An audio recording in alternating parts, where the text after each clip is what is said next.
Kitab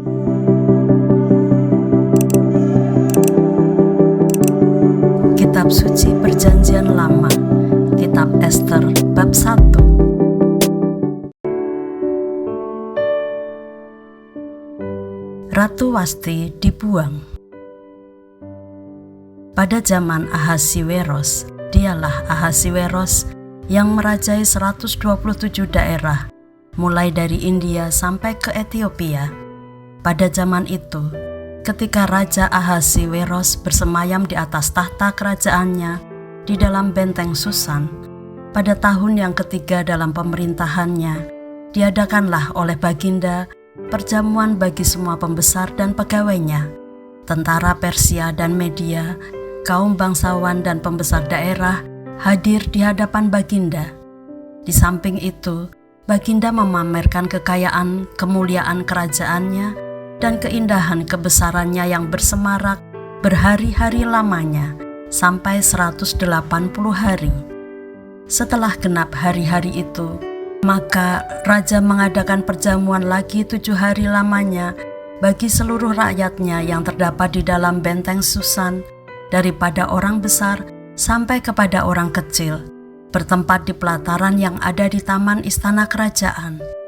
Di situ tirai-mirai daripada kain lenan, mori halus, dan kain ungu tua yang terikat dengan tali lenan halus dan ungu muda bergantung pada tombol-tombol perak di tiang-tiang marmar putih, sedang katil emas dan perak ditempatkan di atas lantai pualam, marmar putih, gewang, dan pelinggam. Minuman dihidangkan dalam piala emas yang beraneka warna, dan anggurnya ialah anggur minuman raja yang berlimpah-limpah, sebagaimana layak bagi raja. Adapun aturan minum ialah tiada dengan paksa, karena beginilah diisyaratkan raja kepada semua bentara dalam, supaya mereka berbuat menurut keinginan tiap-tiap orang. Juga Wasti sang ratu mengadakan perjamuan bagi semua perempuan di dalam istana Raja Ahasiweros.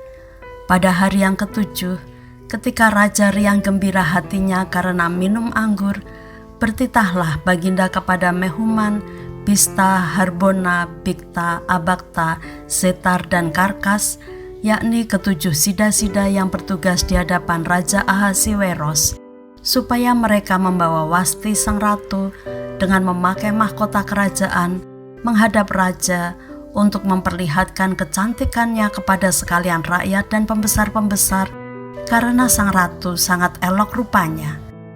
Tetapi Ratu Wasti menolak untuk menghadap menurut titah raja yang disampaikan oleh sida-sida itu, sehingga sangat geramlah raja dan berapi-apilah murkanya. Maka bertanyalah raja kepada orang-orang arif bijaksana, orang-orang yang mengetahui kebiasaan zaman, karena demikianlah biasanya masalah-masalah raja dikemukakan kepada para ahli undang-undang dan hukum.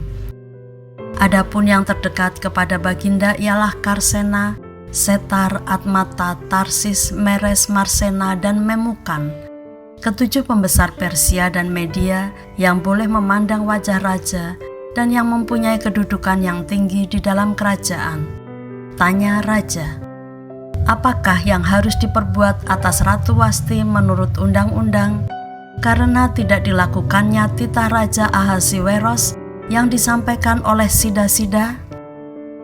Maka sembah Memukan di hadapan raja dan para pembesar itu, Wasti sang ratu bukan bersalah kepada raja saja, melainkan juga kepada semua pembesar dan segala bangsa yang di dalam segala daerah Raja Ahasiweros. Karena kelakuan sang ratu itu akan merata kepada semua perempuan, sehingga mereka tidak menghiraukan suaminya apabila diceritakan orang. Raja Ahasiweros menitahkan supaya Wasti sang ratu dibawa menghadap kepadanya, tetapi ia tidak mau datang. Pada hari ini juga, istri para pembesar raja di Persia dan Media yang mendengar tentang kelakuan sang ratu akan berbicara tentang hal itu kepada suaminya, sehingga berlarut-larutlah penghinaan dan kegusaran. Jikalau baik pada pemandangan raja, hendaklah dikeluarkan suatu titah kerajaan dari hadapan Baginda dan dituliskan di dalam undang-undang Persia dan Media sehingga tidak dapat dicabut kembali bahwa Wasti dilarang menghadap Raja Ahasiweros dan bahwa raja akan mengaruniakan kedudukannya sebagai ratu kepada orang lain yang lebih baik daripadanya. Bila keputusan yang diambil raja kedengaran di seluruh kerajaan, alangkah besarnya kerajaan itu, maka semua perempuan akan memberi hormat kepada suami mereka daripada orang besar sampai kepada orang kecil. Usul itu dipandang baik oleh raja serta para pembesar. Jadi bertindaklah raja sesuai dengan usul memukan itu. Dikirimkanlah oleh Baginda surat-surat ke segenap daerah kerajaan, tiap-tiap daerah menurut tulisannya dan tiap-tiap bangsa menurut bahasanya. Bunyinya, setiap laki-laki harus menjadi kepala dalam rumah tangganya dan berbicara menurut bahasa bangsanya.